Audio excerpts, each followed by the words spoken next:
Hello and welcome to Lunchtime News. I am Rhoda Ngozi. We will dig into it. The said Minister for Transport, Fred Byamukama, has stressed the need for urgent completion of expansion and upgrade works of Entebbe International Airport. The minister made the remarks at the ceremony to inaugurate direct flights for Air Arabia from United Arab Emirates to Uganda and back. According to the minister, Air Arabia has come at a time when many Ugandans travel to UAE for work and business.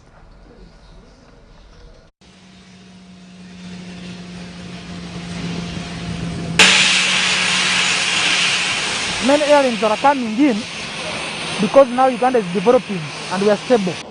And when they come in, they need to be safe.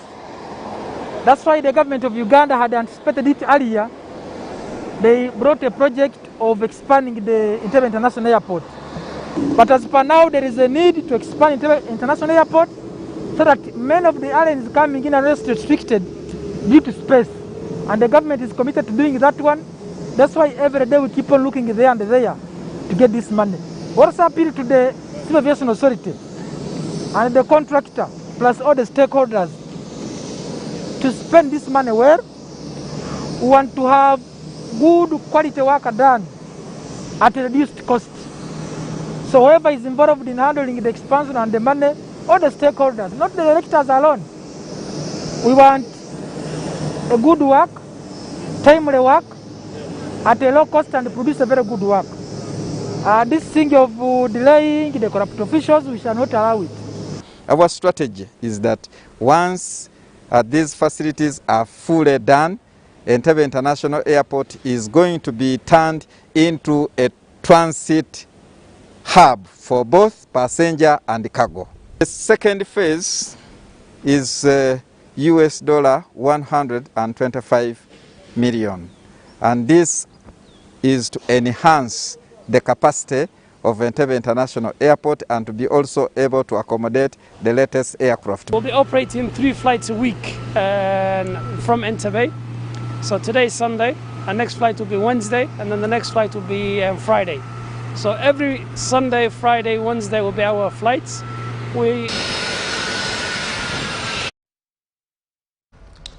Now, members of Parliament from fishing communities have started holding consultative meetings about the illegal fishing bill before Parliament. The bill by the Ministry of Agriculture, Animal Industry and Fisheries puts a halt of all fishing activities where fishermen fail to adhere to regulations. Batugamba muve mu byondo ekintu ekituufu ennyo muve ku balama era nga kituufu nnyo kuba ebyennyanja byonna all species zizaalira kuki ku mabalama na mu byondo. Tugende waffe ow'eno owa Victoria takula kutuuka ku 10 omuto kubanga tebawulira ekitimba ekyo ekinene ekyo kyebagambye ekyateeri aba ayitamu buyisi yenna aba tasobola kukola ki kukwatibwa. The minister and the directives are targeting closing fishing and curtailing their livelihoods. In Chamuswa, on this lake, all fishermen, farmers, carpenters, all natures of employment survive because somebody has gone to fish. As members of Parliament, we are on a consultative mission to Kalangala Island to consult our voters because the bill is already tabled in the Parliament. They are waiting for our input. Before we debate it, as a good leader, as a good representative, you just have to go back to the voters and consult them on how best they want us to promote the fishing business in this country. So this mission is consultative. Basically, we are going to interface with our voters, we consult them, we ask them, and they will advise us. So be their input that we shall base on as we deliberate matters of the fishing industry in Parliament. Recently, government passed a bill, the coffee bill, which I think it was passed in bad faith. I would not wish the same to be done to the fishers, to the people that are in the fishing industry.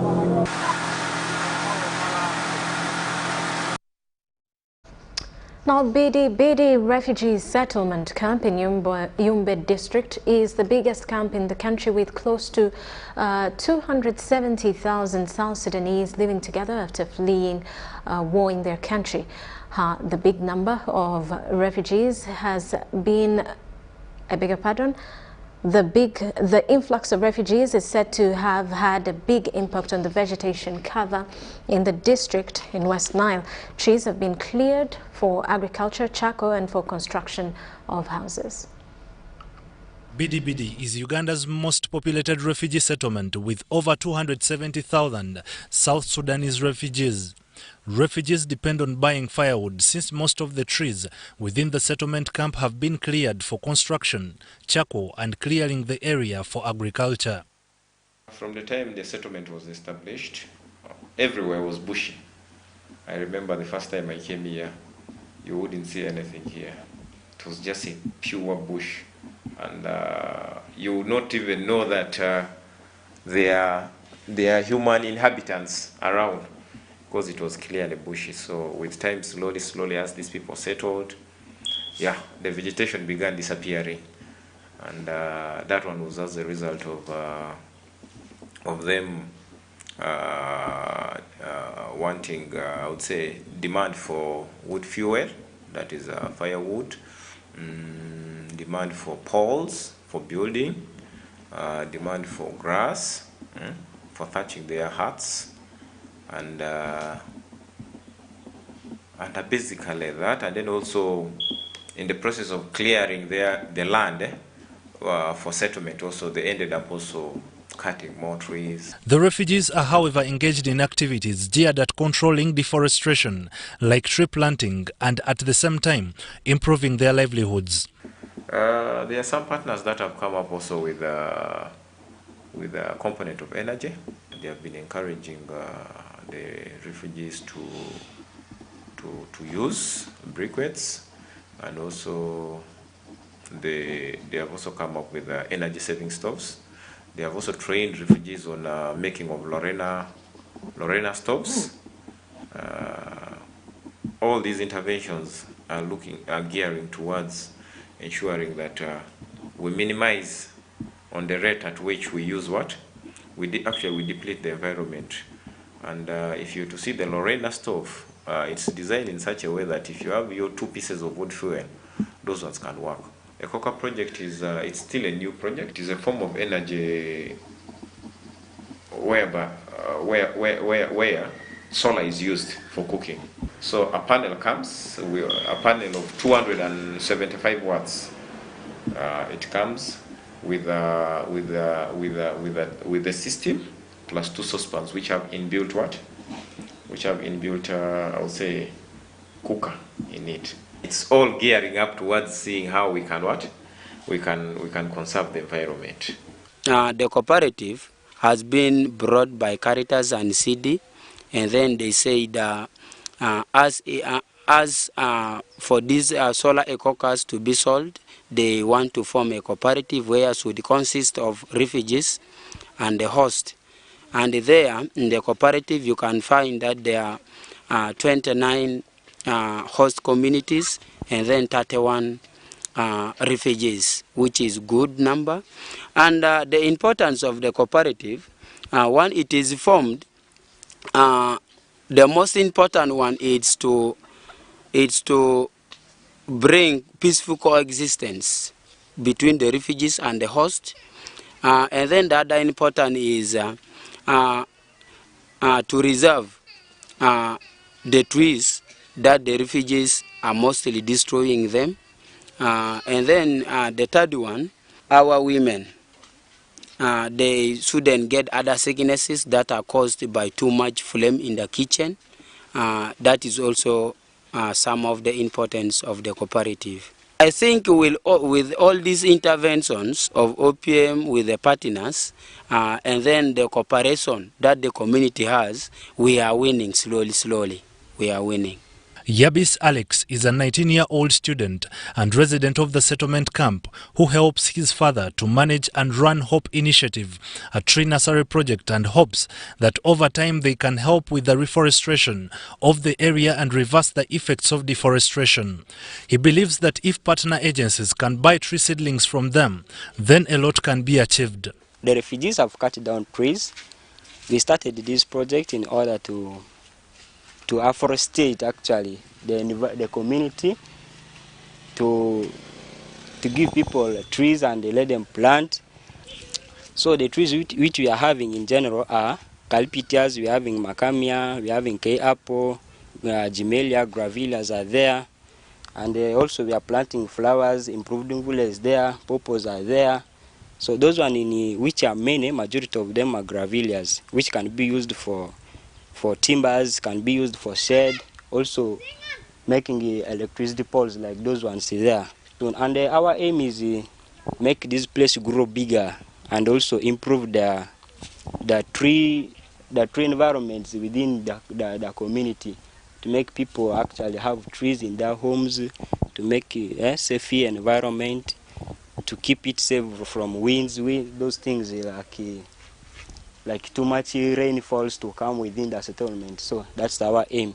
We found out also that within the community, the organization within the settlement, they are going far away to places like Arua, Kubuku, buying trees from there. Others are going up to Western Uganda. So this one is a project we started to cancel that out because we are here as refugees. Let them come and buy within us here in Bidibidi Zone 2 refugee settlement. And with the support from organization, we shall grow bigger and actually make the community settle well within the settlement and the host community in general. Sana Anete compiled this report for UBC. Police officers have been advised against aiding and delaying actions against gender-based violence. Uganda Police Chief Political Commissar Asan Kasinja cites as unbecoming acts of investigating officers delaying handling of gender-based violence cases. He was speaking in Kamuli during the launch of FATE, a Uganda Women's Network project aimed at empowering women to access justice in the country. In the Kamuli district of Busoga sub-region in eastern Uganda is where we found Muchala Scovia, whose real identity we have concealed. She was rendered disabled after effects associated with home-based violence saw her physically and mentally handicapped. Unable to take it any longer, she sought legal redress, a process that saw her partner apprehended.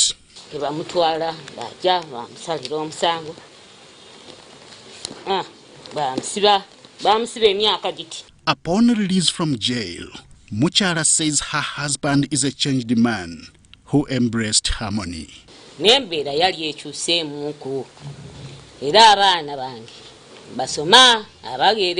Her story is not far different from that of another survivor of gender-based violence from Namtumba, another district from Busoga sub-region. The gospel against gender-based violence is as old as women liberation movements, not just in Uganda, but across the globe. But it is unfortunate that the vice still persists. And the reason for this is due to the focus on response other than prevention. This is according to the LC5 chairperson for Kamuli district. We are striving like this to produce a very good and organized, disciplined and versatile girl, to make that one into a woman. But who is looking after this boy that is supposed to marry this good girl? The males are left at large. These two women may have been successful in their quest for justice, but not all have succeeded. Uganda Police's Chief Political Commissar Asan Kasinje is not impressed by such reports. Somebody comes to the police station, reports a case on gender-based violence or sexual gender-based violence, and the file is there. There's nobody following up. Bernard, I hate to see a victim at the police station day in, day out, when the suspect is at home. Maimed, traumatized, and sometimes murdered have all been effects associated with gender-based violence. Unfortunate to note is the fact that most victims have been women and children, something that has hampered national development. What we need to look at, ladies and gentlemen, is to ensure that as we are raising the girls, we push for strategies for positive masculinity. We need boys and men that are supportive to the gender equality and women's empowerment agenda. This is the reason a project to ease women access to justice has been launched in Busoga sub-region. It doesn't matter how many laws government will put in place. It doesn't matter how many police officers we will have. But unless we start respecting women and girls so that they're able to enjoy a dignified life, we'll continue doing this work. As we work with civil society and other partners in the fight against gender-based violence, in the protection and defense of the rights of women and children, then we as police, we must do our work. We are happy that today is reopened and is open to women and girls to be able to access legal support, to be able to access medical support, psychosocial counseling, and also mediation with the families. For meaningful results to be realized, it will take commitment and joint efforts for the Netherlands-supported project to be successful. But also, importantly, is working with the traditional leaders and the religious leaders. As you all know, they hold a lot of power, and yet they have been very, very minimally involved in the issues of addressing GBV. Even when Busoga sub-region is no longer leading in cases of home-based violence, it is not yet reason enough to celebrate. This is why Uganda Women's Network has also established gender-based violence shelters in Namtumba and Kamuli districts. Henry Okurut, UBC. With that, we'll take a quick break. When we return, more details. This is Lunchtime News.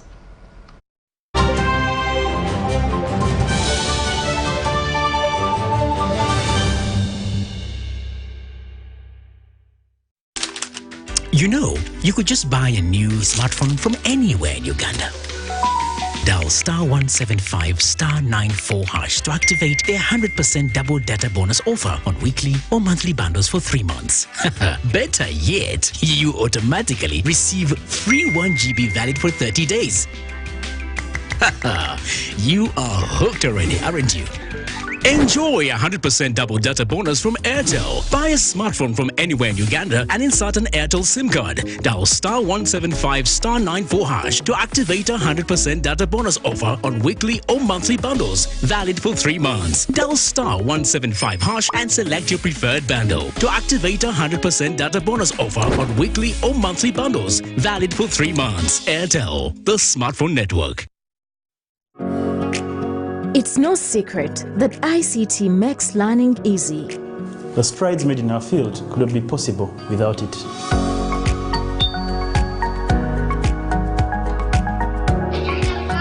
And now we can watch our favorite shows.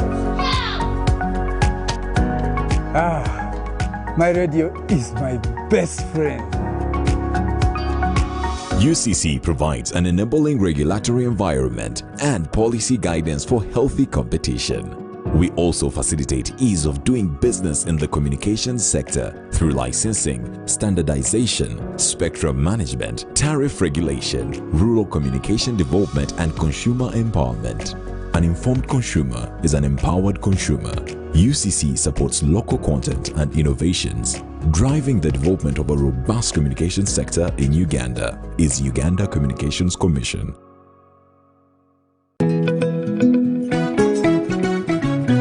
My home, I smile when I think of you, Uganda. My home, I I dance when I look at you, Uganda. My home, oh my Uganda. I know with you I'll always stay forever. I know, because I feel that we belong together. My home, under the sun so bright, under the moon at night, on my heart, mommy, oh my Uganda. Hey, mama. At MTN, we look forward to starting another exciting journey together to grow our home, Uganda.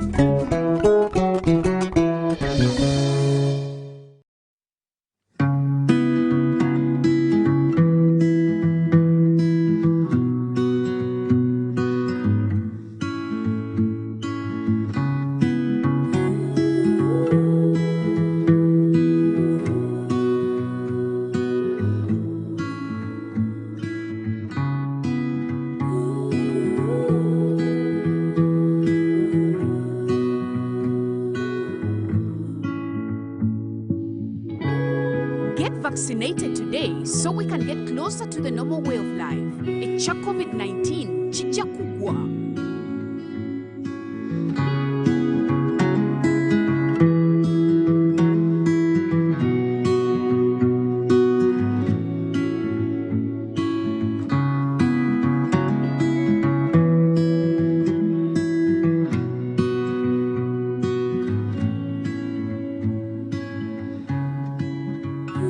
These days, our homes are no longer just the places we live.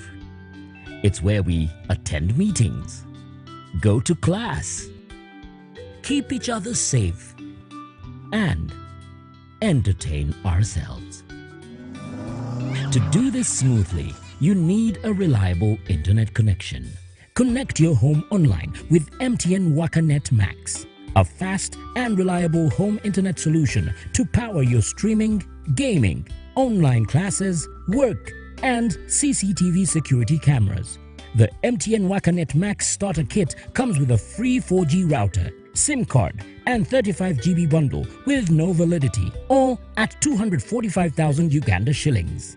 Visit any MTN service center to sign up. Everywhere you go, MTN.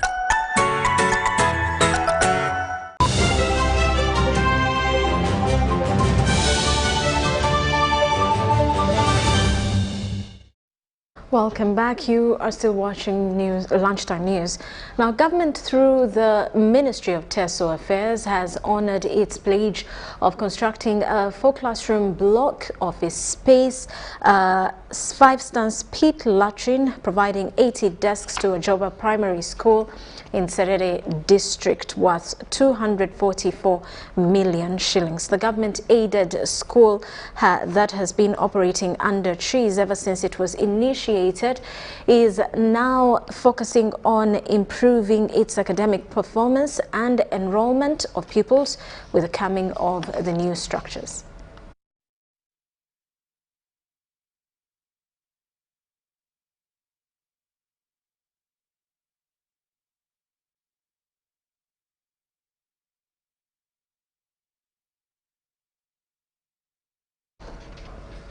In business news, Ugandans living in Dubai have hailed government and President Yoweri Museveni for fast-tracking the establishment of a national airline. This was during celebrations held in Dubai to mark the official launch of Uganda Airlines Direct Entebbe to Dubai direct route. The event, which was held at Occidental Al Jadaf in Dubai, was graced by the State Minister for Transport, Fred Byamukama, who also acknowledged government for following through on the set targets.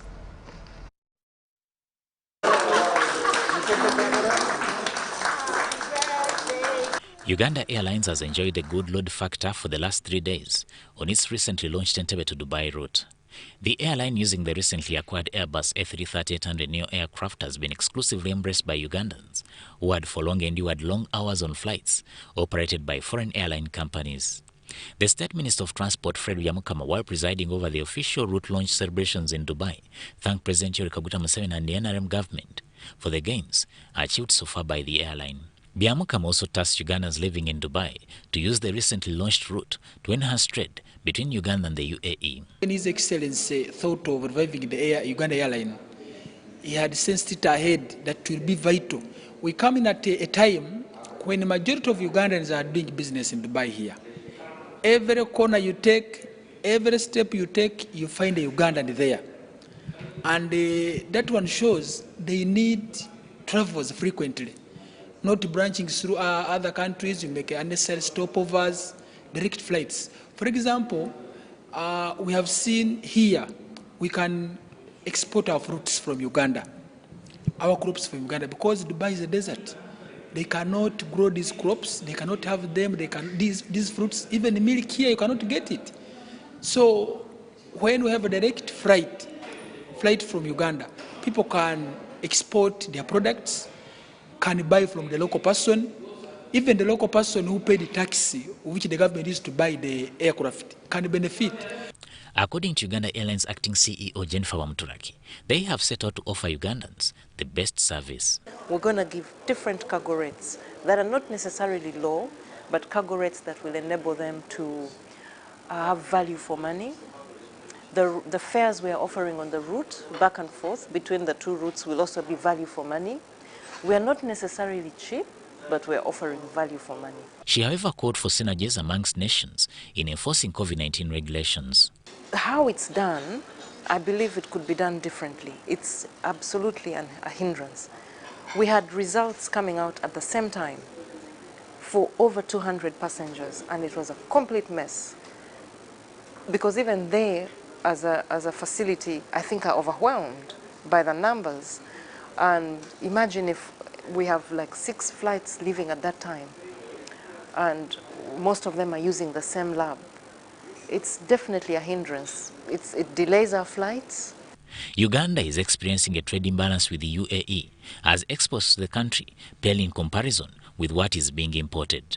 Uganda's ambassador to the UAE, Ambassador Zake Kibedi, says their efforts of reversing this have now been boosted. It's because UAE as a country has become the leading market destination for Ugandan products, exports in the Middle East, and globally it's among the top 5 destinations for products.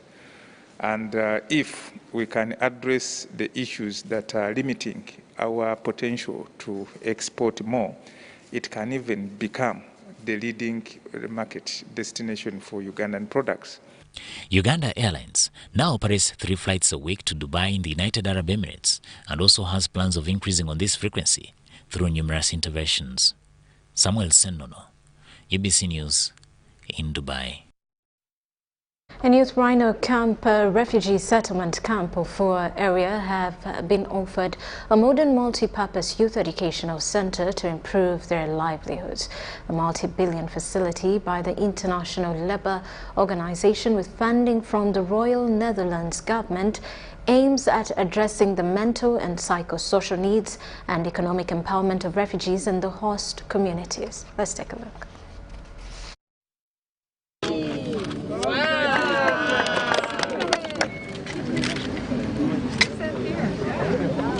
The groundbreaking ceremony for the construction of a modern multi-purpose youth educational center was graced by the Royal Dutch Ambassador to Uganda, Karin Boven, who confirmed support towards provision of mental health support. Among the components of the youth center will include multi-purpose hall, conference hall, restaurants, ICT lab, football, netball and basketball pitches, mini library, counseling rooms and offices, among others. Karin Boven stressed the need for boosting entrepreneurial skills among the refugees and boost communities' youth as well as mental support in order to promote the well-being of the youth. It is important to know where the opportunities and markets are, and for people to have adequate skills and competencies. And as we discussed today, attaining adequate life and entrepreneurial skills is essential. But also mental health and support is high on the agenda of the Netherlands. The chairperson Amur Village in Orema Sub-County, Apollo Agandu, who is one of the landlords donating the land for the youth center, castigated the implementation partners over sidelining host communities. if the project starts and we see different faces minus the host community. Joyce Sande, a P7 dropout and a youth leader in Ofau 3, rejoiced that the center will go a long way in redeeming the youth against the social evils like pregnancy and early marriages. The Health Mental Social Psycho Support Advisor at Transcultural Psychosocial Organization, Grace Oberlin, said the groundbreaking ceremony of the Multipurpose Youth Center was a great achievement. But the project that is being launched today and the groundbreaking that is going to take place today is one very great addition towards TPO implementation and strengthening the outcome of our program. Meanwhile, the head of the UNCHR Arua office, Mary Lewis Cabri Baleto, says the Multipurpose Youth Center will help in psychosocial well-being, skills and livelihood of the youth. So I appeal of all of you to start thinking. They said already something will start in November. Please, after this meeting, please just say what I can do in this center. Solomon Osaka, the refugee desk officer, Arua, says the facility will act as interaction center of refugees and host communities as well as an avenue for generating income. Wilfred Saka, the chairman, Terego District, decried that Rhino Camp refugee settlements in the country was the least developed, which he attributes to border conflicts between the various districts. And if you look at it, is one of the oldest refugee settlements here, and is one of the least developed. And one of the reasons that I know has been responsible for this poor development has been the border issue. The chief technical advisor at ILO, Stefan Opio, said the construction work for the Modern Youth Community Recreation Center is to be completed within 2 years. We'll use local labor. In ILO, we call it labor-intensive public works. But can you also give us 10 local contractors? Contractors from both host and from refugee.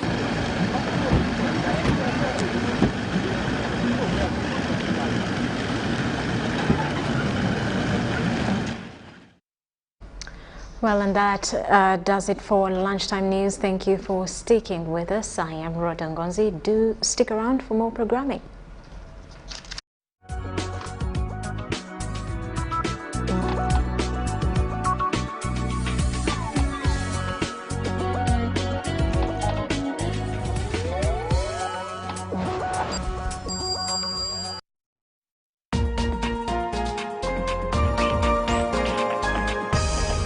Coming soon on UBC. Be amazed the hidden treasure in a woman of substance. Their childhood. When I was young, I realized I had a poor sight. Their experiences. I could have died. And into the women they've become.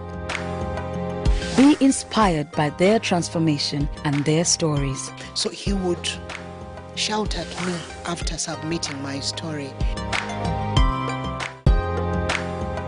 Super Soul Sisters. Coming soon on UBC.